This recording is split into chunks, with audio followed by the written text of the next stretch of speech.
Islamic tradition holds that Abraham left his wife Hagar and their son Ishmael alone in the desert near Mecca. Ishmael was still an infant at the time. The interpolation of Genesis 21, verses 9 to 10, is therefore evident from this event. How are they articulating their argument? The argument regarding the interpolation of Genesis 21, verses 9 to 10, in the context of Abraham, Hagar, and Ishmael, is articulated by contrasting the Islamic tradition with the Judeo-Christian narrative. Here's how the argument is framed. 1. Divine command versus human jealousy. In Islamic tradition, Abraham's decision to leave Hagar and Ishmael in the desert was a direct command from God as a test of faith. This is seen as a noble and divinely ordained act rather than a result of Sarah's jealousy.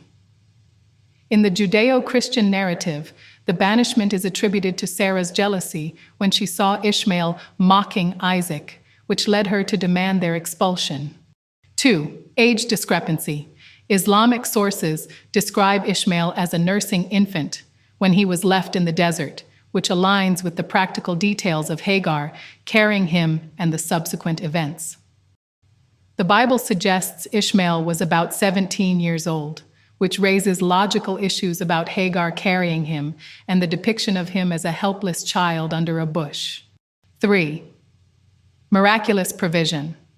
In Islamic tradition, the story emphasizes the miraculous provision of water through the Zamzam well, which is a central part of Hajj rituals and symbolizes God's care and provision.